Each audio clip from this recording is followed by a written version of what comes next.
All right, so greetings to everyone, those that have tuned in on the digital platforms, for those that are listening in on radio. This is the Cyber Hitchhiker, and we are back in studio for another podcast. And we are starting a new series just based on the sermons that I've been listening to at our local church here in Rondebosch in Cape Town, and also just speaking to people. I think it's good that we delve a little bit deeper into the church, if you know what I mean. So we are going to entitle this series, Let's Talk Church. And church is definitely in inverted commas because for some people, church means one thing. For other people, it means something completely different. But this is a podcast, and we are here to talk about things that sometimes are a little bit uncomfortable. Hopefully not too controversial, because the last thing we want to do is be taken off air. But let's get into it and let's talk church.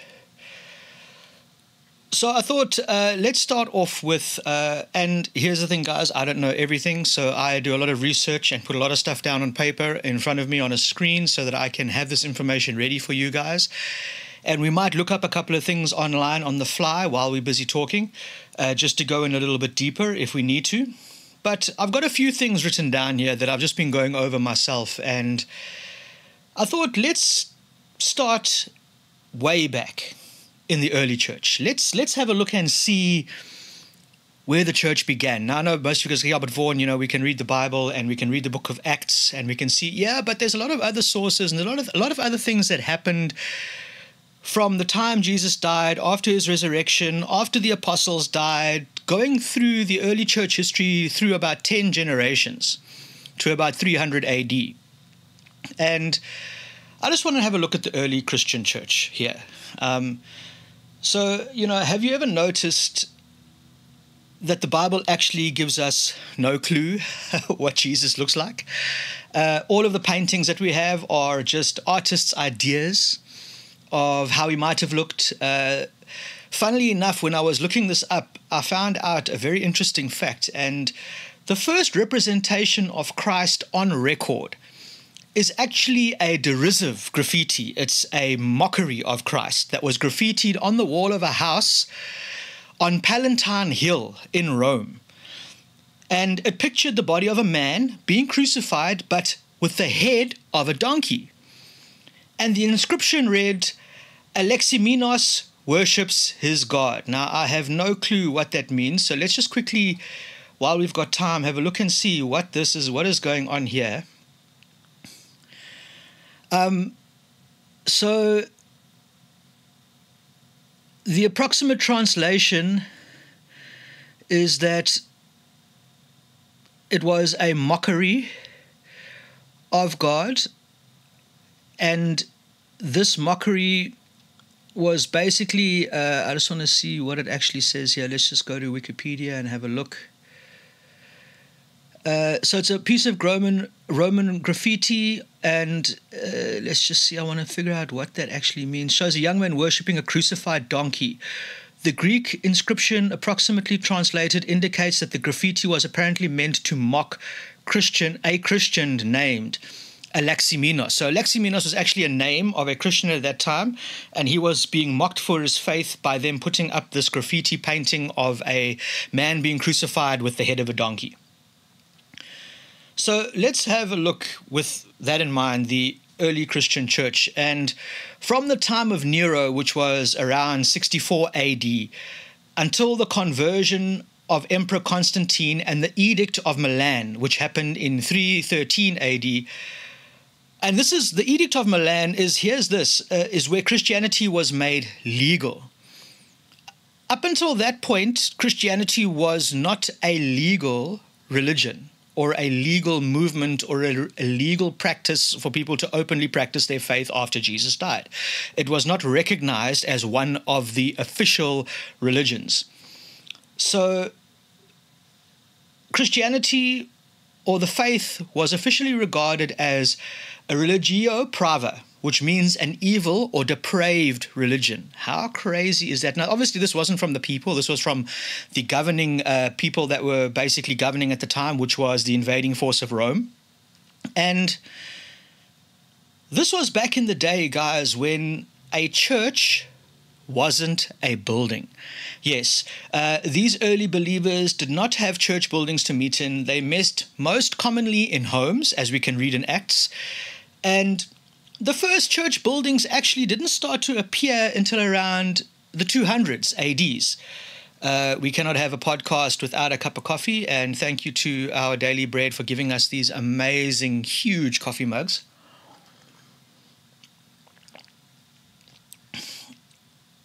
So the early church buildings only started appearing at around the 200 ADs. And how crazy is this? The early church, obviously, I mean, today we are so used to having so many different denominations and even variations of different church faiths in the way they practice, from the Reformed faith to the Charismatics to the Evangelicals to the Pentecostals to the Presbyterians and everyone in between. You can even include Anglicans, Catholics, if I'm allowed to say that. But here's the thing. In the early church, they did not have denominations as we think of them today. But it doesn't mean that they didn't have serious disagreements within the ranks. They did, obviously, and they did not find this surprising. They felt they were dealing with matters of ultimate truth. It was important to them. And obviously with error. So matters to be taken with the most uttermost seriousness didn't mean churches split up. It meant that they had serious debates and sometimes disagreements on these things. Now, we can talk about the early Christians and how they were targeted for persecution, obviously because of the fact that Christianity was a fringe, or what they called the Way back then, was a fringe religion. But early Christians were targets of repeated persecutions and some of the most unspeakable cruelty. And I named this section "Torn by Dogs, Nailed to Crosses." And I'll give you some examples. The Emperor Nero blamed Christians. Now, these things happen in modern days as well. That's why I'm doing this. Emperor Nero blamed the Christians for the Great Fire that destroyed 10 of the 14 city wards in Rome in 64 AD. This started a massive war, by the way, but we'll get to that later. And this is a fire which he blamed the Christians for in order to persecute them. But it's apparent now that he ordered this fire to be set himself. So he burned 10 of his own 14 city wards down to the ground just so that he could blame the Christians. The historian Tacitus, not a Christian, said that Nero had the believers torn up by dogs, nailed to crosses, and even used as human torches to illuminate his garden at night. So when he walked around his garden at night, he had burning bodies making light in his garden. But Christians were not under persecution everywhere all the time. The persecutions were definitely sporadic, and there were peaceful intervals in between. And they varied in their intensity, and they were mostly localized.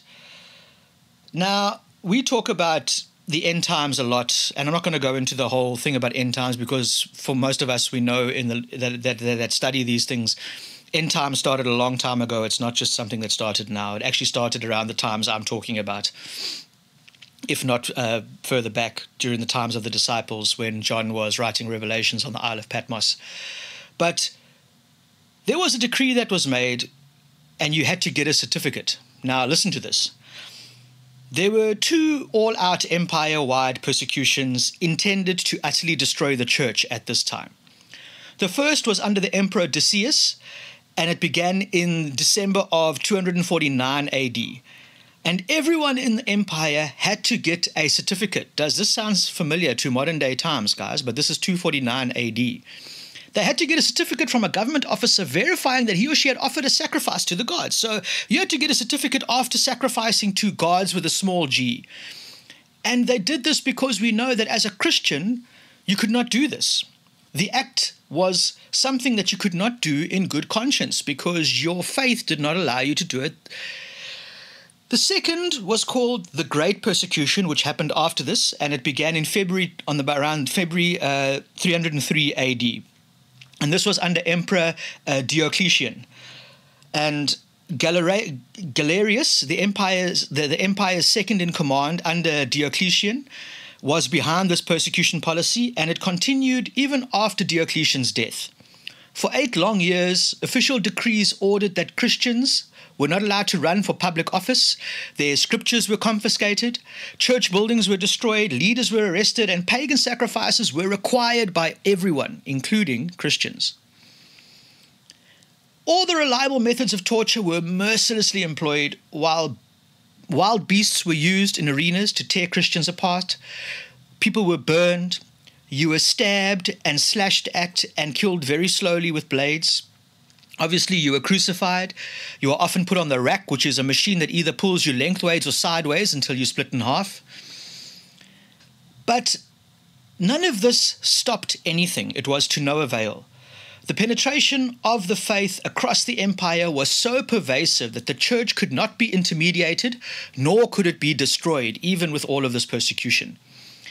And then around 311 AD, the same Galerius, shortly before his death, weak and full of disease, he issued an edict of toleration. This happens today as well. And this included the statement that it was the duty of the Christians. He gave them this in an edict and stated, "It is the duty of Christians to pray to their God for our good estate." That's how much the church was still an influence even under persecution. Now, I want to discuss baptism a little bit, because baptism is something that divides a lot of churches on how it's done and what you're supposed to do in order to be baptized. But I'm just going to go through what they did in the early church. Now, you must understand the reason why they had these methods back then was because, and we'll hear about this a little bit later, that there were spies that were sent into congregations to figure out what churches were doing, because it was an underground movement. And you had to be sure that people were actually saved and were actually Christians in your church before you baptized them, because some of them were spies. So the Christian writer Hippolytus, writing at around 200 AD, describes baptism in Rome. Candidates took off their clothing, were baptized 3 times after renouncing Satan and affirming the basic teachings of the faith. And then they would put on newer clothes. Then they joined the rest of the church in what we call communion. Back then it was known as the Lord's Supper, and in some churches we still call it that. Baptism was not entered into lightly. First, one went through an extensive period of preparation, which is called as a catechumen, excuse my pronunciation, and this lasted for as long in some churches as 3 years. Like I said, they had to make sure that you weren't a spy, involving close scrutiny of the catechumen's behavior. The church would only admit those who proved to be sincere in seeking a totally new life within that Christian community. Now, in those days, nowadays we see more like a social club, but in those days Christians drew members into their fellowship from every rank of society, every race, an affront to be proper, class-conscious Romans, anyone. A former slave who had worked the mines, who became a Christian, actually became the Bishop of Rome. And this guy's name was Callistus, and he became the bishop in 217 AD. And guess what, guys? Even back then, I mean, we speak about prosperity gospel. And I entitled this section, "Send Me Your Letters and Your Gifts," because misusing the gospel for financial gain is by no means an invention of the 20th and 21st century religious, the modern-day tele-evangelists that ask you to send them money all the time. One of the earliest Christian documents after the New Testament, which is called the Didache, or the Didache, is a kind of manual on church practice on how to run and govern churches, because the church was growing rapidly. And this Didache actually warned in its principles about traveling preachers who came and asked for money. And there was a satirist, or what we would call nowadays a comedian, named Lucian in the 2nd century, and he ridiculed Christians for being so easily taken in by charlatans and often giving them money. Lucian recorded the notorious case of the philosopher Peregrinius, who attracted a devoted following amongst Christians, and he also attracted a lot of money. Before he was found out, the showman instincts of Peregrinius reached their climax when he actually died by publicly cremating himself at the close of the Olympic Games in 165 AD. Yeah, the Olympic Games are that old. And to touch on another topic that I've been discussing with people about, and I'm going through these quickly because I don't want to take up too much time, but Christianity is not a white man's religion. Like a lot of people throw that, especially in Africa, throw it in your face, and especially in South Africa. It's not a white man's religion. Back in the day, in the early church, 3/4 of the church were non-white. That's right, more than 3/4. The researcher David Barrett reports that by the year 300, or around 9 generations after the death of Christ, the world was around 10.4% Christian already, with 66% of those believers being non-white. The scriptures had been translated already into 10 languages, more than 410,000, representing 1 in every 200 believers at that time, had been martyred or had given their lives for their faith. 1 in every 200 Christians had died for what he believes in. And this all comes from, the information comes from a look at the early church by Ken Curtis, which was published in 2010. Now, you might ask, Vaughan, how was the early church perceived? How was it looked at? So they were spirit-led from the time of Pentecost onwards.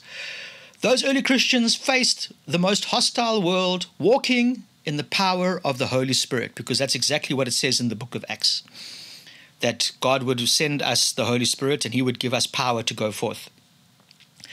If we were to read the newspapers of that day through a secular historical writer alive in the first century, here is what we would find. So these are secular written pieces from those times, however they were published in those days, written on a stone tablet, on a papyrus paper, put up on the city wall. But here's some of what was written. And when Pliny was governor of Bithynia, he wrote a most interesting letter to the Roman emperor at that time named Trajan, asking why Christians were being exterminated. And he added this: "I've been trying to get all the information I could regarding them.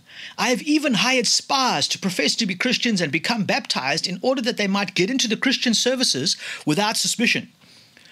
Contrary to what I had supposed, I found that Christians met at the dead of night or in the early morn, that they sang a hymn to Christ as their God, that they read from their own sacred writings, which is now the Bible, and partake of a very simple meal consisting of bread and wine and water. The water was added to the wine to dilute it in order that there might be enough for everyone, so that everyone could have communion. This is all that I could find out, except that they exhort each other to be subject to the government, not go against the government, to be subject to the government and to pray for all men." True Christians, guys, come on now. Writing in around 125 AD, Aristides, a Christian philosopher, looked at the believers of his day and he said this: "They walk in all humility and kindness, and falsehood is not found among them, and they love one another. They despise not the widow, and they grieve not the orphan. He that hath a lot distributeth liberally to him that hath not. If they see a stranger, they bring him under their roof and rejoice over him, as if it was their own brother. For they call themselves brethren, not after the flesh, but after the Spirit and in God. But when one of their poor passes away from the world, and if any of them see him, then he provides for his burial according to his own ability. And if they hear that any of their number is imprisoned or oppressed by the name of their Messiah, all of them will provide for his needs. And if it's possible, they may be delivered. They deliver him. And if there is a man among them that is poor and needy, and they have not among them any abundance of necessaries, they fast for 2 or 3 days, so that they may build up food supplies for the needy and give them the necessary food." What on earth? I mean, how is that even possible? Have you ever heard of Christians acting that way nowadays and churches doing these kinds of things? Not eating for 3 days if you don't have, because you found someone on the street, and then giving him food after you've been able to keep extra food for you not eating. Doesn't happen, guys. Doesn't happen. So what I'm going to do is I'm going to cut this off for the first segment of this episode, and we will come back in the next installment of Let's Talk Church, and we will discuss, where did church buildings come from? And we will take this further, because it is very, very interesting to figure out where the whole culture of having a church building comes from, why we have church buildings compared to what we have in modern days and what they did in those days, and where they first started meeting before there were buildings. But for now, that is the first part of Let's Talk Church out of the way, and we will catch you guys back on the airwaves in the next couple of weeks on various digital platforms. You can catch me on the Crossfire podcast on Spotify. You can check out my YouTube channel, The Cyber Hitchhiker. And you can also check out my Facebook page, Cyber Hitchhiker, for any content that is uploaded there, which will point you either to YouTube or to Spotify for the Crossfire podcast. But this is Vaughan, aka The Cyber Hitchhiker, for the first part of Let's Talk Church, saying goodbye and God bless.